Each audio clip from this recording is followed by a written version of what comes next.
everyone, I welcome you all to my channel Faith Over Fear। तो हमने कर लिया था चैप्टर नंबर 2 फिनिश और आज हम करेंगे चैप्टर नंबर 4 क्वाड्रिलेटरल्स। अब आप सोच रहे होंगे चैप्टर नंबर 3 का चले गया, तो चैप्टर नंबर 3 ना थोड़ा थ्योरी बेस्ड है, तो मैं सोच रही थी उसको लास्ट में करेंगे। लेकिन फिर भी अगर आपको लगता है कि आपके पेपर में आ रहा है और आप चाहते हो कि मैं जल्दी करवा दूं, तो प्लीज मुझे कमेंट सेक्शन में बता देना, ठीक है।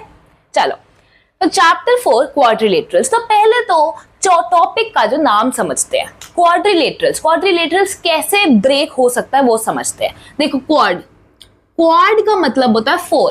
अब तुम इसको उससे रिलेट कर सकते हो, जैसे याद है सेकंड चैप्टर में हमने इंटरनेशनल सिस्टम में क्वाड्रिलियन पढ़ा था। माँ बापू थैंक यू, है ना। ये मिलियन था, ये बिलियन था, ये ट्रिलियन था, ये क्वाड्रिलियन था। देखो यहाँ पे भी क्वाड वर्ड आया था, और क्वाड वर्ड इसलिए आया था तो कि 1 2 3 4 ये 4th नंबर पर था, है ना। सिमिलरली यहाँ पे भी क्वाड का मतलब 4 ही है, ठीक है। और लेटरल एक वर्ड से आया लेटस विच मीन्स साइड। तो मतलब कोई भी शेप जिसकी 4 साइड्स हो वो क्वाड्रिलेटरल होता है। जैसे ये इस शेप की भी 1 2 3 4 साइड्स है, इसकी भी 1 2 3 4 है, इसकी भी 1 2 3 4 है, और जितनी भी मैंने शेप्स बनाई है सबकी 4 साइड्स है। तो जब उनकी 4 साइड्स है तो उन सबको क्या कहेंगे? क्वाड्रिलेटरल्स कहेंगे। अगर मैं ऐसा बनाऊं कि ये 1 2 3 और ये 4, तो क्या ये क्वाड्रिलेटरल है?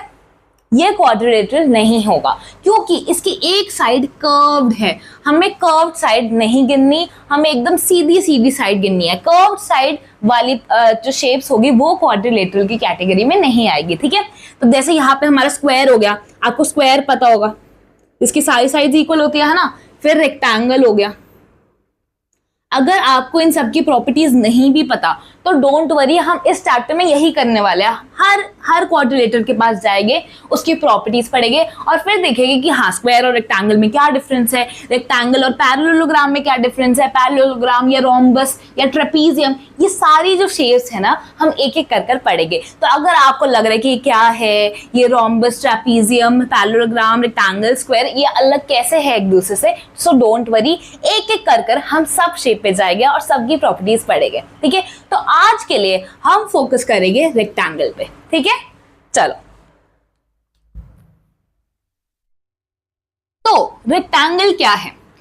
रेक्टेंगल एक क्वाड्रिलेटरल है क्योंकि उसके पास 4 साइड्स है। अब लेकिन उसको एक स्पेशल नेम इसलिए दिया हुआ क्योंकि उसके पास कुछ स्पेशल प्रॉपर्टीज है। जैसे ये रेक्टेंगल है, ठीक है, ये सीधी लाइन है पार्डन माय ड्राइंग, ठीक है।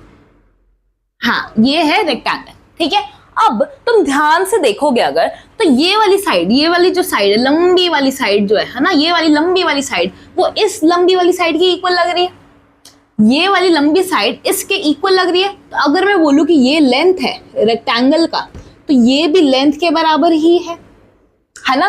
और क्या ये वाली साइड छोटी लग रही है? क्या इस कंपैरिजन में, लेंथ के कंपैरिजन में, क्या ये वाली साइड छोटी लग रही है? हाँ, देखने में लग रही है कि ये बड़ी है, ये छोटी है।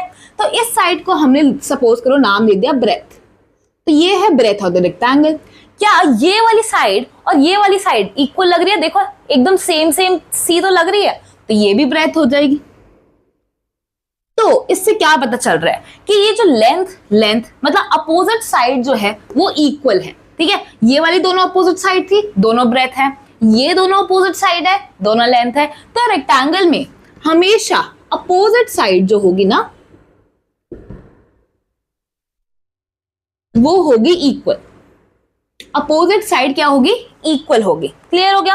अब मुझे बात बताओ कि क्या तुम्हें यहाँ पे कौन सा एंगल दिख रहा है? इधर, इधर, इधर, इधर। तो रेक्टेंगल में ये एकदम स्ट्रेट लाइंस है, ठीक है, एकदम ऐसे स्ट्रेट जा रही है। तो ये एकदम परपेंडिकुलर है एक दूसरे से। परपेंडिकुलर का मतलब क्या होता है? जैसे ये है, उसके ऊपर मैंने एक स्ट्रेट लाइन बना दी, तो यहाँ पे जो एंगल बनता है ना वो 90 डिग्री का बनता है। और मैं कहती हूँ कि ये जो लाइन, ये जैसे लाइन AB है और मैंने उसके ऊपर स्ट्रेट लाइन ऐसे गिरा दी, तो मैं बोलती हूँ कि ये वाली जो स्ट्रेट लाइन मैंने गिराई है वो होता है परपेंडिकुलर। तो ये होता है परपेंडिकुलर, ठीक है। और परपेंडिकुलर हमेशा जो लाइन के लिए वो परपेंडिकुलर होता है उसको किस पे इंटरसेक्ट करता है? 90 डिग्री पर। ठीक है, तो सिमिलरली यहाँ पे भी एकदम ऐसी ही लाइन है, देखो एकदम ये वाली लाइन है उस पर स्ट्रेट ये वाली लाइन गिर रही है, ये वाली लाइन है उस पर स्ट्रेट ये वाली लाइन गिर रही है, ये वाली लाइन है उस पर स्ट्रेट ये वाली गिर रही है, ये वाली लाइन है उस पर स्ट्रेट ये वाली गिर रही है। तो हर एंगल 90 डिग्री का होता है, ठीक है, हर एंगल 90 डिग्री का होता है रेक्टेंगल में। क्लियर हो गया? तो ये सारे चारों के चारों एंगल्स 90 डिग्री के होते हैं। तो सेकंड प्रॉपर्टी क्या हो गई? फर्स्ट प्रॉपर्टी थी opposite side equal, second property होती है all angles are 90 degree. Clear हो गया? अब एक और प्रॉपर्टी है, आपने 7th क्लास में पढ़ा होगा पैरेलल लाइंस के बारे में, पैरेलल लाइंस के बारे में पढ़ा है? अगर नहीं भी पढ़ा मैं फिर से रिपीट कर देती हूँ।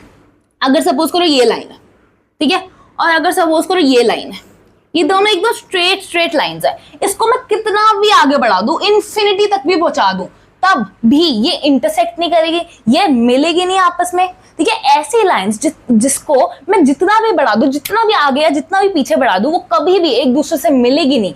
ऐसे लाइंस को क्या कहते हैं? पैरेलल लाइंस, ठीक है। और कुछ लाइंस ऐसी भी होती है, सपोज करो ये लाइन बनाती मैं ऐसे और ऐसे, ठीक है। तो अगर मैं इनको आगे आगे बढ़ाऊंगी, सपोज करो छोटी बना लेती हूँ ताकि मैं बढ़ा सकूं, अगर सपोज करो ऐसे और ऐसे ये लाइन होती है, ये दोनों, तो अगर क्या ये पैरेलल लाइंस है?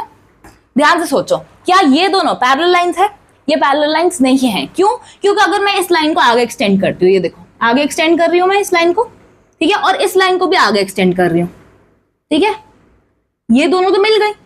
ये दोनों लाइंस आगे अगर हम उसको एक्सटेंड करते हैं तो एक पॉइंट पे मिल जाती है। तो ऐसी लाइंस को पैरेलल लाइंस नहीं कहते।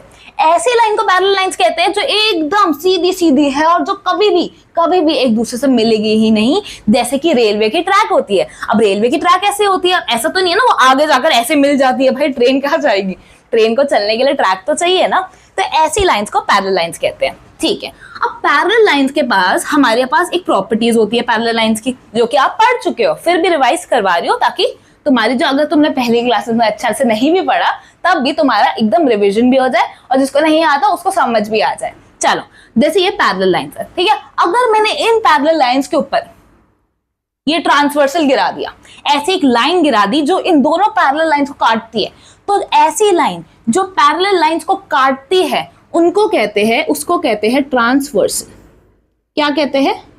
ट्रांसवर्सल। आप सोचोगे मैम रेक्टेंगल्स है, पैरेलल लाइंस भी कैसे आ गए? लेकिन ट्रस्ट मी, ये जो चीज है ना आगे यूज होगी, और मैं नहीं चाहती कि एकदम से ऐसे थ्योरम्स आए और आगे आपको प्रूफ देखने को मिले और फिर मैं एकदम से यूज कर दूं कि ये टर्म्स होती है। नहीं, पहले हम बेसिक्स क्लियर करते हैं और फिर मैं फिर से रेक्टेंगल से रिलेट कर दूंगी इस चीज को। ओके, चलो। तो पैरेलल लाइंस थी हमारे पास, उस पर हमने एक लाइन बनाई जो कि दो पैरेलल लाइंस को काट रही है, ठीक है। अब ये कुछ एंगल्स बनते हैं यहाँ पे। क्या एंगल्स होते हैं? देखो यहाँ पे एक एंगल बन रहा है 1, ये एंगल एक, यहाँ पे एक और एंगल बन रहा है 2, यहाँ पे भी एक एंगल बन रहा है 3, यहाँ पे भी एक एंगल बन रहा है 4, यहाँ पे भी एक एंगल बन रहा है से 5, यहाँ पे 6, यहाँ पे 7, यहाँ पे 8। तो टोटल 8 एंगल्स बन रहे थे और मैंने हर एक एंगल को एक नंबर दे दिया कि हाँ ये वाला एंगल मैं 1 से डिनोट करूंगी, ये वाला 2 से डिनोट करूंगी, ठीक है।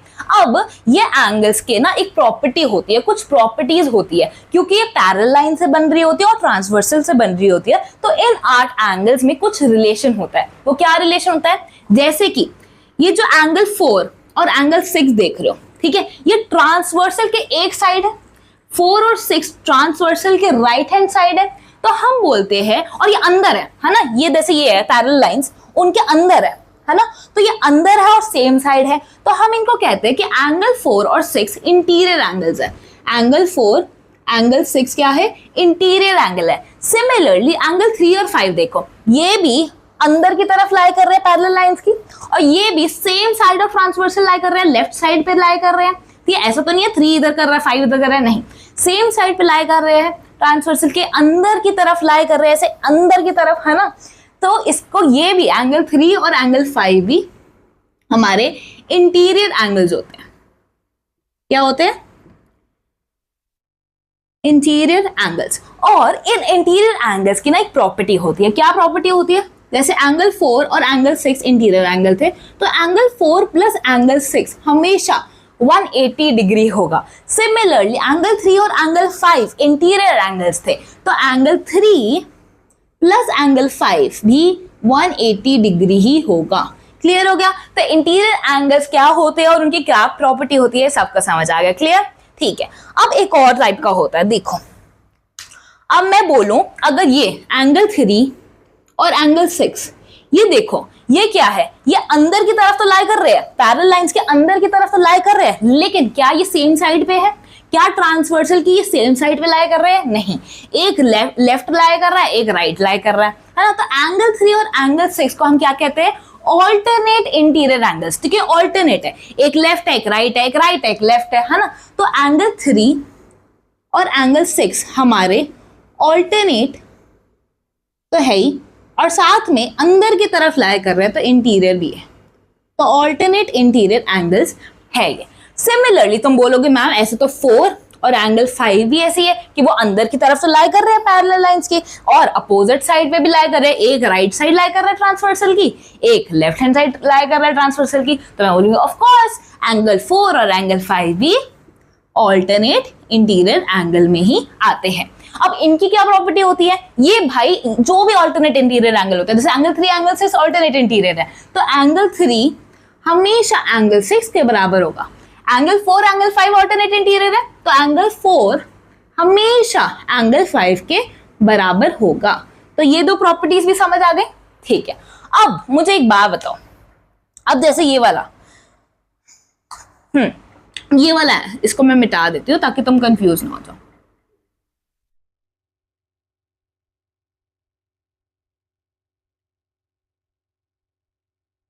ठीक है, अब जैसे ये वाला एंगल है, देखो एंगल 2 और एंगल 6, ठीक है, ये एंगल 2 और एंगल 6, ठीक है, और एंगल 4 और एंगल 8। चलो पहले एक ट्राई करते हैं, एंगल 2 और एंगल 6। ठीक है, ध्यान से देखना, ये एक पैरेलल लाइन थी, ये वाली, ठीक है, ये वाली एक पैरेलल लाइन थी जिसको मैं ग्रीन से कर रही हूँ, और ये एक पैरेलल लाइन थी। अब ये एंगल 2 और एंगल 6 जो है, एंगल 2 और जो एंगल 6 है, वो दोनों पैरेलल लाइंस के ऊपर लाई कर रहे हैं। ध्यान से देखो, ये पैरेलल लाइन थी से AB के ऊपर एंगल 2 लाई कर रहा है, ये एक और इसके पैरेलल लाइन थी CD के ऊपर एंगल 6 लाई कर रहा है। तो एंगल 2 और एंगल 6 को हम कहते हैं कॉरस्पॉन्डिंग एंगल्स। क्या कहते हैं?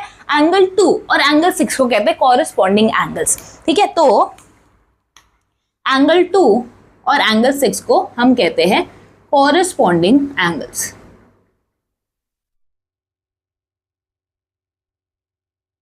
अब मुझे एक बात बताओ, तुम बोलोगे मैम ठीक है ये तो सही है, लेकिन ऐसे सिमिलरली ये एंगल 1, ये जो एंगल 1 है और एंगल 5 वो भी तो AB के ऊपर लाई कर रहा है जैसे एंगल 1, और CD के ऊपर लाई कर रहा है एंगल 5, और सेम साइड पे भी कर रहे हैं जैसे एंगल 2 और एंगल 6 ऊपर भी लाई कर रहे थे और right hand side of transversal पे लाई कर रहे थे। तो हमने बोला भाई ये कॉरस्पॉन्डिंग एंगल्स है। सिमिलरली एंगल 1 और एंगल 5 दोनों पैरेलल लाइंस के ऊपर तो लाई कर ही रहे हैं, साथ में वो ट्रांसवर्सल के एक ही साइड लाई कर रहे हैं, दैट इज लेफ्ट साइड लाई कर रहे हैं। तो एंगल 1 और एंगल 5 भी तो भाई कॉरस्पॉन्डिंग एंगल्स ही हो गए। क्लियर हो गया? सिमिलरली तुम बोलोगे कि मैम ये भी सही है, लेकिन क्या अब एंगल कोई और कलर ले लेते हैं, ब्लू ले लेते, चलो। अब तुम बोलोगे एंगल 4, ये जो एंगल 4 है और ये जो एंगल 8 है, क्या अब ये दोनों सेम साइड ऑफ ट्रांसवर्सल पे लाई कर रहे हैं? ठीक है, क्या AB के नीचे 4 है और CD के नीचे 8 है, मतलब दोनों सेम साइड पे भी लाई कर रहे हैं और दोनों पैरेलल लाइंस के नीचे लाई कर रहे हैं, तो क्या ये भी तो कॉरस्पॉन्डिंग एंगल्स है? तो ऑफ कोर्स, तो एंगल 4 और एंगल 8 भी कॉरस्पॉन्डिंग एंगल्स ही हैं। और जो हमारा लास्ट पेयर बच गया एंगल 3 और एंगल 7, वो भी सेम साइड ऑफ ट्रांसवर्सल लाई कर रहे हैं, ठीक है, वो भी पैरेलल लाइंस के नीचे लाई कर रहे हैं, ठीक है। तो एंगल 3 और एंगल 7 भी हमारा कॉरस्पॉन्डिंग एंगल है। तो ये जो चारों पेयर मैंने लिखे हैं वो कॉरस्पॉन्डिंग है और ये सारे इक्वल है। जैसे ऑल्टरनेट इंटीरियर थे इक्वल, वैसे एंगल 4 एंगल 8 कॉरस्पॉन्डिंग है, तो ये इक्वल भी है। एंगल 4 एंगल 8 के बराबर है, एंगल 2 एंगल 6 के बराबर है, एंगल 1 एंगल 5 के बराबर है, एंगल 3 एंगल 7 के बराबर है। तो ये सारे भी इक्वल होंगे। क्लियर हो गया? तो ये चीज है पैरेलल लाइंस के केस में आपको याद रखनी पड़ेगी। ये वाले एंगल्स बनते हैं, कौन से एंगल इक्वल होते हैं, कौन से एंगल का सम 180 के बराबर होता है, ये सब कुछ याद कर लेना। ठीक है, याद भी क्या, तो मैं ऐसे डायग्राम बनाकर खुद लेबल करोगे ना तो तुम्हें खुद ही याद हो जाएगा कि हाँ ऑफ कोर्स नाम से ही पता चल रहा है ये अंदर की तरफ लाई कर रहे हैं, इंटीरियर एंगल्स है, तो इन दोनों का सम जो होता है वो 180 डिग्री के बराबर है। ठीक है, ऑल्टरनेट मतलब दो अलग अलग साइड लाई कर रहे हैं, जैसे एंगल 3 एंगल 6, एंगल 4 एंगल 5, ये भी इक्वल है। वैसे तो एक्सटीरियर भी होता है लेकिन अभी तक छोड़ो, ऑल्टरनेट इंटीरियर ही रहने देते हैं। Angle 3 angle 6 angle 4 angle 5 alternate interior हो गया। कॉरेस्पॉन्डिंग मतलब जो अगर मैं पैरेलल लाइन के ऊपर देख रही हूँ तो मैं इस साइड भी पैरेलल लाइन के ऊपर देखूंगी, 2 और 6। अगर मैं पैरेलल लाइन के नीचे देख रही हूँ तो इस साइड भी पैरेलल लाइन के नीचे देखूंगी, 4 और 8 कॉरेस्पॉन्डिंग। अगर मैं पैरेलल लाइन के ऊपर देख रही हूँ इस साइड तो एंगल इस पैरेलल लाइन के भी ऊपर देखूंगी same side, angle 1 angle 5 and angle 3 angle 7, क्योंकि दोनों सेम साइड पे और पैरेलल लाइन के नीचे है। क्लियर हो गया? रिवाइज भी करा दिया? ओके। अब ये चीज तुमने नोट कर ली होगी। अभी मैंने इसलिए समझाया, वो आगे मैं बता दूंगी,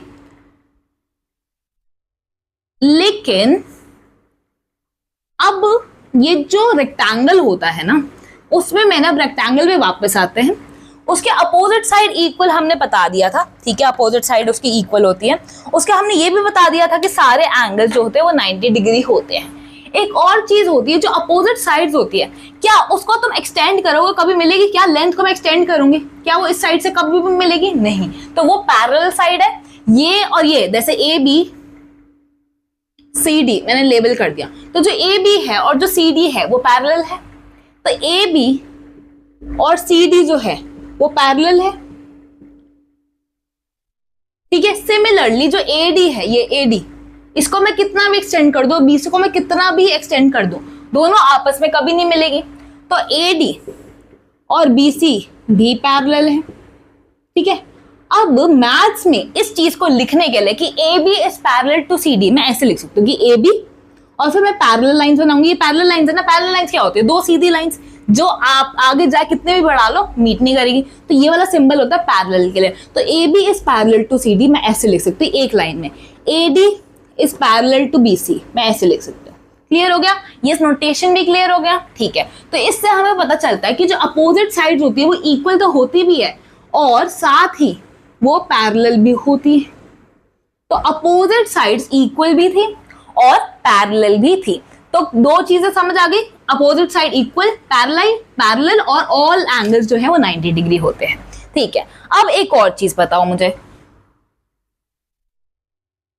अब जैसे मैंने रेक्टेंगल बनाया एक, ठीक है, मैंने एक रेक्टेंगल बनाया, ठीक है। अब मैंने क्या करा, सपोज करो ए बी सी डी मैंने लेबल कर दिया इसको। अब अपोजिट वर्टिस, वर्टिस क्या होते हैं? ये जो कॉर्नर्स होते हैं ए बी सी डी, इन्हें मैं वर्टिस कहती हूँ। अगर मैं दो अपोजिट वर्टिस उठाऊं, मतलब ए और सी, ये दोनों अपोजिट है, एक दूसरे के अपोजिट है, तो अगर मैं उन दोनों को ज्वाइन कर लूं, मैं अपोजिट वर्टिस को ज्वाइन कर दूं, तो मेरे को एक लाइन मिलती है ए सी, और ये ए सी को मैं कहती हूँ डायगोनल। क्या कहती हूँ? डायगोनल। तो A C is the diagonal of the rectangle. Similarly B और डी है अपोजिट वर्टिस, मैंने इनको ज्वाइन कर दिया, तो बी डी भी मेरा एक डायगोनल ही है। तो ए सी और बी डी दो डायगोनल्स होते हैं हमारे पास रेक्टेंगल में। क्लियर? अब इन डायगोनल्स की भी कुछ खासियत होती है, जैसे यहाँ पे साइड्स में थी कि अपोजिट साइड इक्वल होता है, पैरेलल होता है, एंगल्स 90 डिग्री होते हैं, वैसे ही सिमिलरली जो डायगोनल्स होते हैं, दो डायगोनल्स होते हैं ए सी और बी डी, ये कोई भी रेक्टेंगल के जो दो डायगोनल्स होते हैं वो हमेशा इक्वल होते हैं। तो मतलब ए सी इक्वल्स टू बी डी है। ठीक है, ए सी की जो लेंथ है वो बी डी की लेंथ जो सेम है, ए सी की length equal to B D की लेंथ, तो दोनों डायगोनल्स हमेशा इक्वल होते हैं। ठीक है, और दोनों डायगोनल्स हमेशा एक दूसरे को बाइसेक्ट करते हैं। अब बाइसेक्ट का मतलब क्या होता है? अगर बाइसेक्ट का मतलब तुम्हें पता है तो ऑल गुड, अगर नहीं भी पता तब भी मैं बता देती हूँ। बाइसेक्ट का मतलब क्या होता है? अगर सपोज करो ये लाइन है, ठीक है, अब इस लाइन पे मैंने एक ऐसे लाइन बना दी। अब ये लाइन जो है ना वो इस पार्ट को इक्वल पार्ट्स में डिवाइड कर रही है, मतलब एक ऐसी लाइन बनाई जिससे ये लाइन जो पहले लाइन थी मेरे पास ए बी, वो दो इक्वल पार्ट्स में डिवाइड कर दिया मैंने। तो मैंने एक लाइन बनाई सी डी जिससे ए बी को मैंने दो इक्वल पार्ट्स में डिवाइड कर दिया, मतलब ये वाली साइड इक्वल टू ये वाली साइड। ये समझ आ गया ना? इसको कैसे बोलते हैं? अगर मेरे को कुछ दिखाने की ये वाली लेंथ सपोज ए हो, is equal to O B, तो मैं ऐसे करती हूँ कि यहाँ पे एक लाइन बना दी, यहाँ पे एक लाइन बना दी, दोनों पे एक एक लाइन बना दी, इसका मतलब A O is equal to O B. अगर मैं बोलती कि ये जैसे ये था लेंथ और ब्रेड्थ इक्वल है, तो मैं बोलती लेंथ और लेंथ ये इक्वल है, दोनों साइड्स पर मैंने एक एक डंडी बना दी, इसका मतलब ये दोनों लेंथ इक्वल है। अगर मेरे को कहना है कि ब्रेथ इक्वल है, तो यहाँ पे मैं एक डंडी बना सकती हूँ, लेकिन क्या इसका मतलब ये नहीं हो जाएगा कि चारों साइड्स इक्वल होगी, क्योंकि सब पे एक एक डंडी है। तो इसको डिफरेंशिएट करने के लिए मैं यहाँ पे दो डंडी बना लेती हूँ। तो इसका मतलब जहाँ पे एक डंडी है वो दोनों एक दूसरे के इक्वल है, और जहाँ पे दो डंडी है वो दोनों एक दूसरे के इक्वल है। ठीक है, तो इसको भी मैथ्स में लिखने का तरीका माना जाता है। तो मैं क्या बता रही थी कि मेरे पास ए बी थी एक लाइन, उस पे मैंने सी डी बनाई ताकि वो दोनों वो ए बी जो है वो इक्वल पार्ट्स में डिवाइड हो जाए। तो ए ओ अब ओ बी के बराबर है। ठीक है, और मैं कहूंगी क्योंकि सी डी ने ए बी को दो इक्वल पार्ट्स में डिवाइड करा, तो मैं ये भी कह सकती हूँ कि C D bisects A B, C D bisects A B, या फिर इसका मतलब ये है कि C D divides A B in two equal parts. Clear? ठीक है, तो यहाँ पे डायगोनल्स की प्रॉपर्टी ये होती है कि वो एक दूसरे को बाइसेक्ट करते हैं, बाइसेक्ट ईच अदर। अब इसका मतलब क्या होता है कि अगर AC है तो AC ने BD को बाइसेक्ट करा, मतलब AC ने BD को दो इक्वल पार्ट्स में डिवाइड करा, मतलब ये वाला इसके बराबर होगा। मतलब जैसे O पे अगर इंटरसेक्ट कर रहे हैं तो DO will be equal to OB। ठीक है, और सिमिलरली जो BD है उसने भी AC को बाइसेक्ट करा, जो BD है उसने भी AC को बाइसेक्ट करा, मतलब AO OC के बराबर है, मतलब AO OC के बराबर है। अब आप बोलोगे मैम यहाँ पे डबल लगाओ ना, ये दोनों इक्वल है और ये दोनों इक्वल है, तो एकदम सही कह रहे हो। लेकिन अब मेरी बात ध्यान से सुनना, अगर मैंने बोला सपोज करो ये AC लेंथ थी मेरे पास, है ना, AC डायगोनल था मेरे पास, मैंने ऐसे बना लिया इसको। ठीक है, अब AC की लेंथ सपोज करो मैंने ले लिया 8 सेंटीमीटर। ठीक है, अगर मैं इसको बाइसेक्ट करूंगी, O पे ये बाइसेक्ट हो रहा है AC, O एक ऐसा पॉइंट है जो AC को दो इक्वल पार्ट्स में डिवाइड कर रहा है। ठीक है, तो AO हो जाएगा 4 सेंटीमीटर क्योंकि 8 डिवाइडेड बाय 2, और OC भी हो जाएगा 4 सेंटीमीटर। क्लियर हो गया? सिमिलरली हमारे पास है BD। अब कोई मुझे BD की लेंथ बता सकता है क्या? ध्यान से देखो, मैंने बताया था डायगोनल हमेशा इक्वल होते हैं, तो BD की लेंथ भी 8 सेंटीमीटर ही होगी। ठीक है, और O जो है उसका एक ऐसा पॉइंट है जो BD को भी दो इक्वल पार्ट्स में डिवाइड कर रहा है, मतलब BO भी 4 सेंटीमीटर होगा और OD भी 4 सेंटीमीटर होगा। तो इसका मतलब चाहे मैं AO लूं या मैं OC लूं, चाहे मैं BO लूं या OD लूं, चाहे मैं AO लूं, OC लूं, DO लूं या BO लूं, सब एक दूसरे के इक्वल हो गए, क्योंकि एक्चुअली में डायगोनल्स अगर इक्वल है, अगर डायगोनल्स इक्वल है तो उनके मिड पार्ट जो उनके इक्वल पार्ट्स है वो भी तो इक्वल हो गए। 8 और 8 था दोनों, तो दोनों के हाफ भी तो इक्वल हो गए, 4 और 4। तो इसलिए ये जो छोटे छोटे पार्ट्स हैं AO, OC, OB, OD, ये सारे एक दूसरे के इक्वल होते हैं, क्योंकि रेक्टेंगल के डायगोनल इक्वल भी होते हैं और एक दूसरे को बाइसेक्ट भी करते हैं। क्लियर हो गया? ठीक है, अब ये हो गई थी कुछ प्रॉपर्टीज रेक्टेंगल की, अभी थोड़ी और बहुत आएगी, लेकिन अब हमारे पास एक मेन मोटिव है। हमने लिख तो दिया, लेकिन अब हमें इसको प्रूव करना है कि भाई मुझे सच सा बताओ, क्या डायगोनल सच्ची में इक्वल होते हैं? चलो पहले ये प्रूफ करते हैं। तुमने बोल तो दिया, लेकिन मैं कैसे मानूं?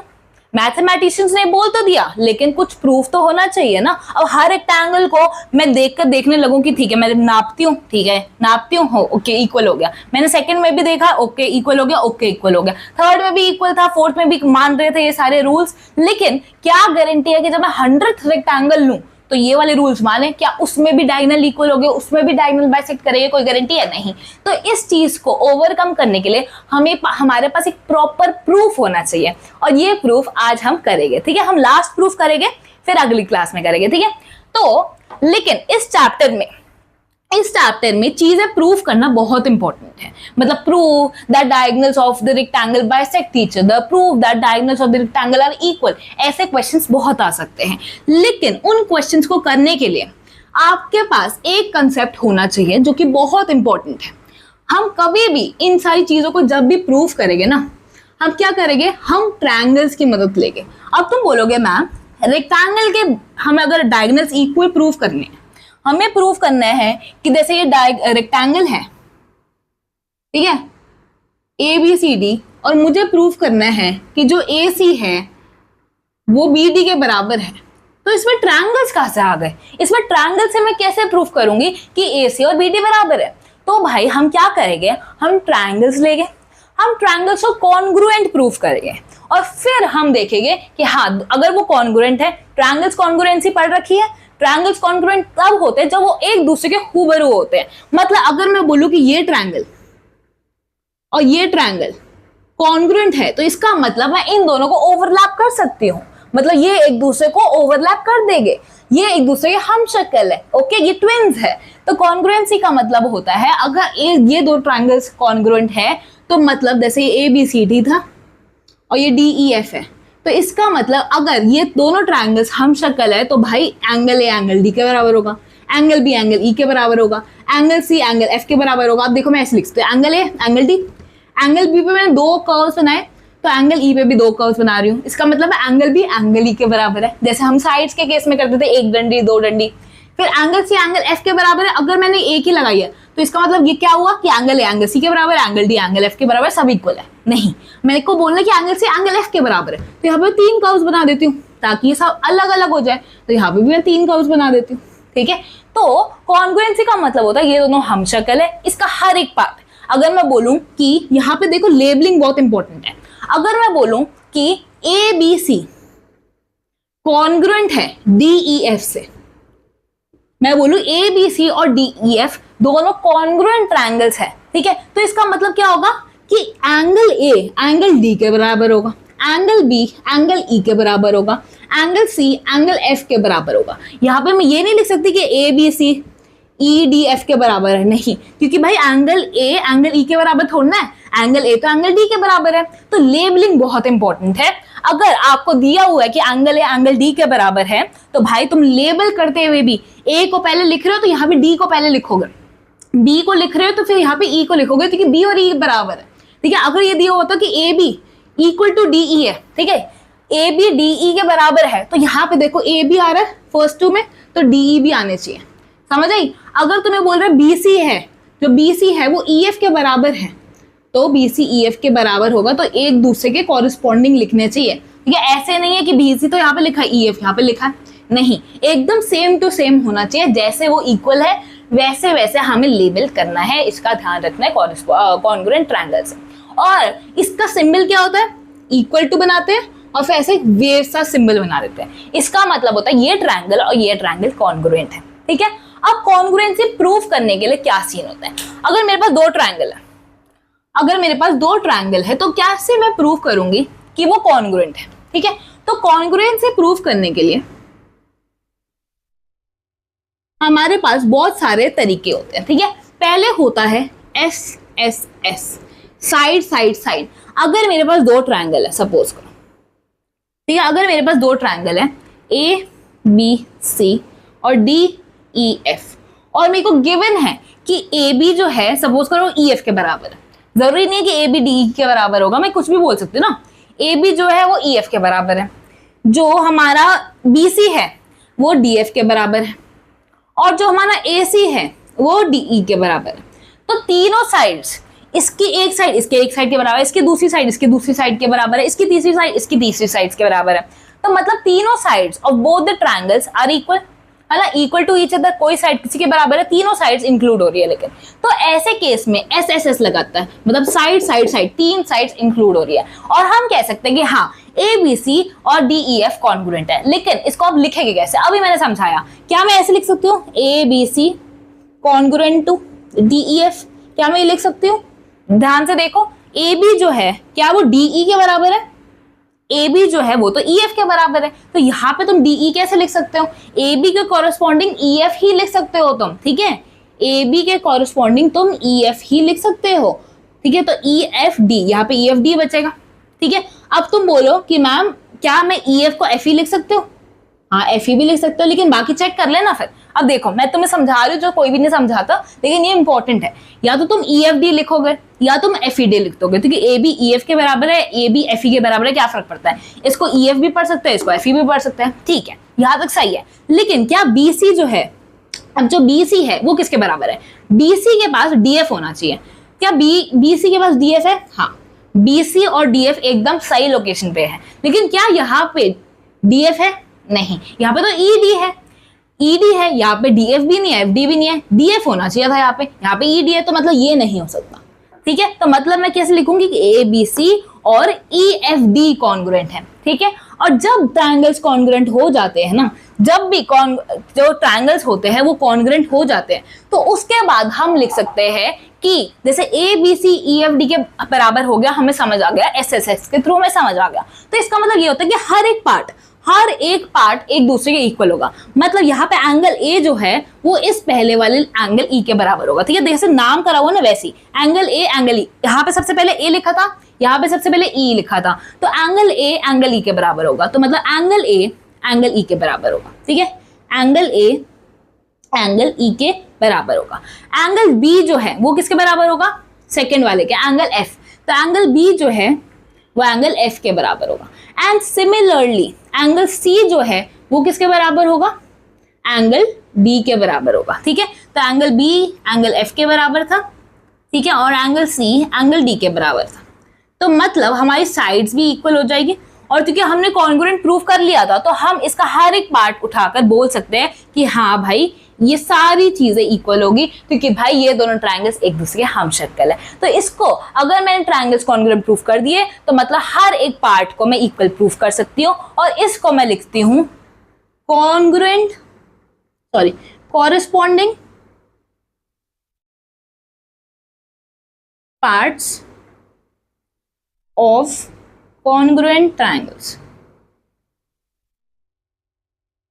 ठीक है, तो मतलब मैं लिखूंगी कि अगर मैंने दो ट्रायंगल्स को कॉन्ग्रुएंट प्रूफ कर दिया, और फिर मैं लिखूंगी हेंस, अगर मैं कुछ प्रूफ कर रही होंगी, hence angle A equal to angles E, और फिर मैं ब्रैकेट में उसको एक्सप्लेन करते हुए लिख सकती हूँ corresponding parts of congruent triangles, कि अब भाई कॉन्ग्रुएंट प्रूफ कर दिया था मैंने, अब उसके जो कॉरेस्पॉन्डिंग पार्ट्स हो गए वो इक्वल हो गए। ठीक है, इसको मैं शॉर्ट फॉर्म में CPCT भी लिख सकती हूँ। अगर मैंने कहीं पे लिखा है बाय CPCT, तो इसका मतलब यही है कि ये दो ट्रायंगल्स कॉन्ग्रुएंट प्रूफ हो चुके हैं, अब इन दोनों के कॉरेस्पॉन्डिंग पार्ट्स भी इक्वल हो गए। तो मैं बाय CPCT कर कुछ भी इक्वल बोल सकती हूँ कि एंगल ए जो है एंगल ई के बराबर है, मैं लिख सकती हूँ। क्लियर हो गया? ठीक है, अब ये तो एक था कि SSS से मैं कॉन्ग्रुएंट कर सकती हूँ प्रूफ। अगर मैं बोलूं यहां पे सिर्फ हमारे क्या थे, दो ट्रायंगल्स थे, ठीक है, और यहाँ पे वो इक्वल थे, साइड जो थी वो इक्वल थी। ठीक है, तो ये इसलिए हमने SSS से इक्वल कर दिया था। अगर सपोज करो SAS दूसरी प्रॉपर्टी होती है, अगर ये ट्रायंगल है सपोज करो और ये ट्रायंगल है, ठीक है, अब मैं बोलूं ABC और DEF, अगर मैं बोलूं कि भाई एंगल A एंगल D के बराबर है, एंगल B एंगल E के बराबर है, ये तो मैं दिया हुआ है, और AB जो है वो DE के बराबर है, AB जो है वो DE के बराबर है। तो ध्यान से देखो, ओ सो सॉरी मैंने कुछ और बता दिया आपको, एक सेकेंड सो सॉरी, मैं ए से बता रही थी, चलो SAS भी बता देती हूँ, एक सेकेंड। हाँ, फिर से बढ़ाती हूँ, ABC और DEF है ट्रायंगल्स। अगर मेरे को दिया हुआ है AB जो है वो DE के बराबर है, जो BC है वो EF के बराबर है, और जो एंगल B है वो एंगल E के बराबर है। मतलब मेरे को एक साइड दी हुई है, यहाँ पे भी एक साइड दी हुई है, ठीक है, साइड, यहाँ पे साइड दी हुई है, यहाँ पे भी साइड दी हुई है, और यहाँ पे इन दोनों के बीच का एंगल दिया हुआ है। तो SAS दिया हुआ है, मतलब दो साइड्स इक्वल है और उनके बीच का इंक्लूडेड एंगल भी इक्वल है। अगर ऐसा केस है तो भी मैं कह सकती हूँ कि भाई ABC और DEF कॉन्ग्रुएंट है। ऐसे केस में भी मैं इन दोनों को कॉन्ग्रुएंट प्रूफ कर सकती हूँ। ठीक है, तो हमारा जो नेक्स्ट रूल कहता है वो क्या कहता है, वो कहता है AAS। अब AAS या फिर ASA या फिर SAA कुछ भी लिख सकते हो। इसका मतलब यही है कि दो एंगल्स इक्वल होने चाहिए और साइड इक्वल होनी चाहिए। जैसे इसमें तो था, इसमें नेसेसरी था कि जो दो साइड्स है उसके बीच में इंक्लूडेड एंगल आना चाहिए। ऐसा नहीं कि मैंने ये साइड बोल दिया इसके बराबर है, ये साइड बोल दिया ये इसके बराबर है, और ये वाला एंगल इसके बराबर है। अगर मैं एंगल A और एंगल D बोल दी थी इक्वल, तो भाई ये इंक्लूडेड एंगल नहीं होता। दो साइड के बीच वाला एंगल इक्वल होना चाहिए, दो साइड के बीच वाला एंगल इक्वल होना चाहिए। ठीक है, इसमें तो ये रूल था। इसमें क्या रूल है, इसमें अगर मैंने ट्रायंगल लिया ABC और DEF और मैंने बोला एंगल A एंगल D के बराबर है, एंगल B एंगल E के बराबर है, और AC जो है वो DF के बराबर है, ठीक है, तो भी ये कॉन्ग्रुएंट हो गए, क्योंकि ये एंगल और ये साइड, ये एंगल और ये साइड AAS, साइड इंक्लूडेड नहीं है एंगल्स के बीच में। एंगल के बीच में क्या साइड वाली वो वाली साइड है, एंगल के बीच वाली साइड इक्वल नहीं दी हुई, आई एग्री। लेकिन यहाँ पे बस हमें ये देखना होता है कि दो एंगल्स इक्वल होने चाहिए और कोई भी साइड इक्वल होनी चाहिए। अब कोई क्या पता यहाँ पे ये वाली साइड भी इक्वल हो सकती थी, ये वाली साइड भी इक्वल हो सकती है, क्या पता इंक्लूडेड साइड भी इक्वल हो जाए, ठीक है, तब भी है। दो एंगल और साइड इक्वल होनी चाहिए, साइड इंक्लूडेड हो भी सकती है, नहीं भी हो सकती। SAS में हमेशा दोनों इक्वल साइड्स के बीच वाला एंगल इक्वल होना चाहिए, ठीक है। इन दोनों प्रॉपर्टी में कभी कंफ्यूज नहीं होना। लास्ट प्रॉपर्टी है RHS। RHS की फुल फॉर्म है राइट एंगल, हाइपोटेन्यूज और साइड। तो मतलब ये वाली जो प्रॉपर्टी है वो हमेशा राइट एंगल ट्रायंगल के लिए ही लगती है, जैसे ABC और DEF राइट एंगल ट्रायंगल है, जहां पे एंगल भी और एंगल ही 90 डिग्री है। राइट एंगल ट्रायंगल पता है सबको, ठीक है।